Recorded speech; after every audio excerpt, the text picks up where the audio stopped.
استंबुल में होने वाले पाकिस्तान और अफगानिस्तान के दरमियान मुज़ाकरात डेड लॉक का शिकार हो गए हैं। अफगानिस्तान की तरफ से पेश की जाने वाली तजावीज़ और मुतालबात को पाकिस्तान की तरफ से मुस्तरद कर दिया गया है, जबकि पाकिस्तान की तरफ से पेश किए जाने वाले मंसूबे पर अफगान रजीम की तरफ से तहफ़्फ़ुज़ात सामने आए हैं। अगरचे मुज़ाकरात की नाकामी का ऐलान नहीं किया गया और मज़ीद 2 रोज़ यानी इतवार और सोमवार तक मुज़ाकरात को जारी रखने और किसी काबिल अमल फार्मूले तक पहुंचने की कोशिश की जाएगी, लेकिन फिल वक्त इन मुज़ाकरात की कामयाबी के इम्कानात कम नज़र आ रहे हैं। अगरचे मुज़ाकरात के दौरान पाकिस्तान की तरफ से जमहूरी तुर्किया, जो कि इन मुज़ाकरात के अंदर मेज़बान और सालिस दोनों के फ़राइज़ सर अंजाम दे रहा है, को एक काबिल अमल मैकेनिज़्म तैयार करने की दरख्वास्त की गई है और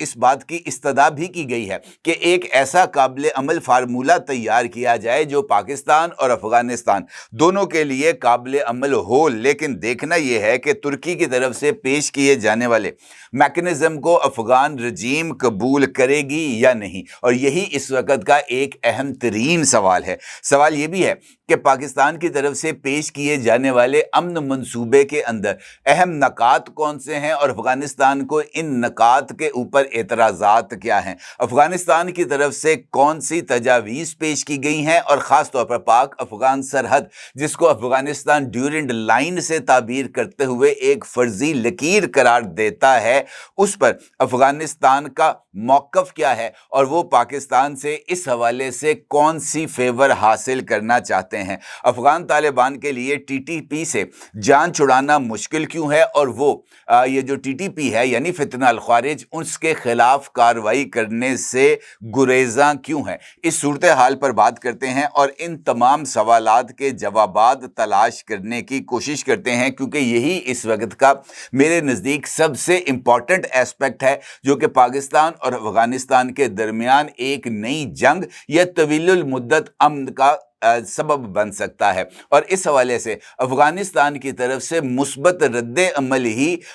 इस बात का तयन करेगा कि अमन कायम हो जाएगा। लेकिन इस सारे अमल के अंदर जो सवालात हैं वो अपनी जगह पर ना सिर्फ मौजूद हैं, बल्कि उन सवालात का हल तलाश करना मेरे नज़दीक ज़रूरी है। पाकिस्तान की तरफ से इस मुज़ाकरात की सबसे इम्पॉर्टेंट बात यह है कि पाकिस्तान की अस्करी लीडरशिप इन मुज़ाकरात को लीड कर रही है। इसका 2 मतलब लिए जा सकते हैं। एक तो ये कि चूंकि पाकिस्तानी फौज इस वक्त फ्रंट के ऊपर आकर फितना अल ख़वारिज का मुकाबला कर रही है और पाकिस्तानी फौज ही अफगानिस्तान के अंदर डीप स्ट्राइक्स करते हुए TTP के हाइड आउट्स को निशाना बना रही है, लिहाजा वो ये समझते हैं कि इस मसले का उनसे ज़्यादा ना तो किसी को कोई इदराक है और ना ही उनसे ज़्यादा कुर्बानियाँ किसी और ने दी हैं। लिहाजा अफगानिस्तान के पर्सपेक्टिव के अंदर जो भी फैसला किया जाएगा वो पाकिस्तान की फौज करेगी। इसका दूसरा एस्पेक्ट इस बात से भी ताबीर किया जा सकता है कि पाकिस्तान के खारजी फ्रंट पर इस वक्त पाकिस्तान की इस्टेब्लिशमेंट का मुकम्मल तौर पर कंट्रोल हो चुका है, और चाहे चाइना का मामला हो, अफगानिस्तान का मामला हो, इंडिया के साथ जंग या अमन का ताल्लुक हो या अमेरिका के साथ ताल्लुकात हो, हर एक फ्रंट के ऊपर आपको पाकिस्तान की इस्टेब्लिशमेंट और पाकिस्तान के army chief field marshal Syed Asim Munir ही लीड करते हुए नजर आ रहे हैं। और यही इन सारे मुज़ाकरात का सबसे इंपॉर्टेंट एस्पेक्ट है कि वही फार्मूला काबिल कबूल होगा या वही फार्मूला काबिल अमल होगा जिसको पाकिस्तान की मिलिट्री इस्टेब्लिशमेंट तैयार करेगी, पेश करेगी या उसको मंजूर करेगी। और यही वजह है कि पाकिस्तान की तरफ से ये जो अफगानिस्तान को अमन मुज़ाकरात के लिए या अमन मुआहदे के लिए चंद तजावीज़ पेश करते हुए दहशत गर्दी की रोकथाम के लिए एक मुफस्सल प्लान दिया गया। इस मुफस्सल प्लान के अंदर बुनियादी तौर पर मेरी इतलात के मुताबिक 2 चीज़ों पर फोकस किया गया है। उसमें पहला अमल है कि सरहद पर दहशत गर्दी की नकलो हरकत को रोकने के लिए मुश्तरका निगरानी के तरीक़ाकार का क़याम, और दूसरा एस्पेक्ट है حساس سرحدی راستوں پر کنٹرول اور اطلاعاتی تبادلے کا میکنزم، تجارتی راہداریوں کی حفاظت اور بندش کی صورت میں تیزی سے اثر نو بحالی کے اقدامات۔ ذرائع کا کہنا ہے کہ پلان کا مقصد عملی اقدامات کے ذریعے تشدد کو کم کرنا اور طویل المدتی سیاسی مفاہمت کا راستہ ہموار کرنا ہے۔ اب اگر آپ غور کریں تو یہ جو دو بیسک کمپوننٹس ہیں پاکستان کی طرف سے پیش کیے جانے والے انسداد دہشت گردی کے مفصل پلان کو، اس میں بنیادی جو ایسپیکٹ ہے وہ ہے سرحدی نگرانی کا ایک مشترکہ میکنزم۔ پاکستان اور افغانستان کے درمیان تقریباً 2600 کلومیٹر طویل سرحد موجود ہے، اور اتنی طویل سرحد کو ایک جانب سے پاکستان کی ایک منظم فوج اس کو لک آفٹر کر رہی ہے، دوسری جانب ایک ایسی رجیم ہے جس کے پاس ایک تربیت یافتہ یا ملٹری ذہن رکھنے والی فوج کی موجودگی ہی نہیں ہے۔ ایسی صورتحال میں مشترکہ میکنزم کی تیاری اور خاص طور پر افرادی قوت، اور وہ بھی تربیت یافتہ افرادی قوت، اور ایسی افرادی قوت جو کہ ٹی ٹی پی کے ساتھ نظریاتی ہم آہنگی نہ رکھتی ہو، اس کی عدم موجودگی کی وجہ سے یہ جو مشترکہ سرحدی میکنزم ہے اس کی تشکیل واقعتاً ایک بہت بڑا چیلنج ہے۔ اور اس کے ساتھ ساتھ یہ پہلو بھی مد نظر رکھنا چاہیے کہ 2600 کلومیٹر طویل سرحد جو کہ محض ایک سیدھی لائن نہیں ہے بلکہ یہ ایک پہاڑی سلسلہ ہے، اور پہاڑی سلسلہ ہونے کی وجہ سے ہر ایک پہاڑی کی چوٹی کے اوپر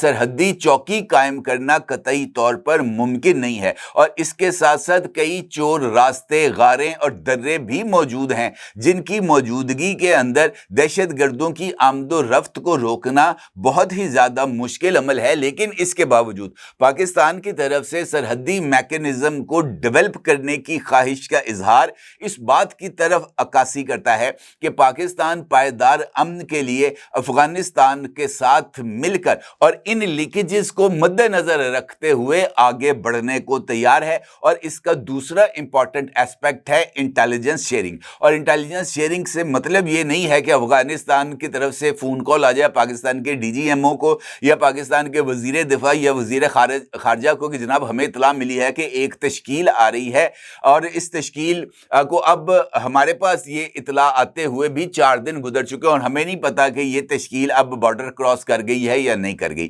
یہ انٹیلیجنس شیئرنگ نہیں، بلکہ انٹیلیجنس شیئرنگ میں سے مراد پاکستان کی طرف سے یہ لی جا رہی ہے کہ پاکستان کی طرف سے جن مقامات پر جن ہائی ویلیو ٹارگٹس کی موجودگی کی انفارمیشن افغانستان کے ساتھ شیئر کی جائے، وہاں پر فوری تیز رفتار کارروائی کرتے ہوئے ان تمام عناصر کو کیفر کردار تک پہنچانا، اور اس کے لیے افغانستان کی جو موجودہ رجیم ہے اور اس میں شامل جو بھی ان کے پاس جنگجو موجود ہیں ان کو فوری طور پر حرکت میں لانا ہے، اور یہی پاکستان کی طرف سے سب سے امپورٹنٹ ایسپیکٹ ہے اس سارے پیس پروسیس کا۔ کیا آپ ایک بزنس اونر ہیں اور چاہتے ہیں کہ آپ کا برانڈ زیادہ سے زیادہ لوگوں تک پہنچے؟ ہمارے پاس ہے آپ کے لیے ایک بہترین موقع۔ ہمارے یوٹیوب چینل پر روزانہ ہزاروں لوگ ویڈیوز دیکھتے ہیں۔ یہ وہی لوگ ہیں جو باخبر، باشعور اور فیصلہ کرنے والے ہیں۔ اب آپ اپنے بزنس کو براہ راست ہمارے یوٹیوب چینل پر پروموٹ کر سکتے ہیں۔ پروڈکٹ پلیسمنٹ اور اسپانسرڈ سیگمنٹس کے ذریعے آپ اپنے برانڈ کو لاکھوں پوٹینشیل کسٹمرز تک پہنچا سکتے ہیں۔ تو دیر کس بات کی، آج ہی اپنے بزنس کو نئے لیول پر لے جائیں۔ For more information, call us 9233 8122 280.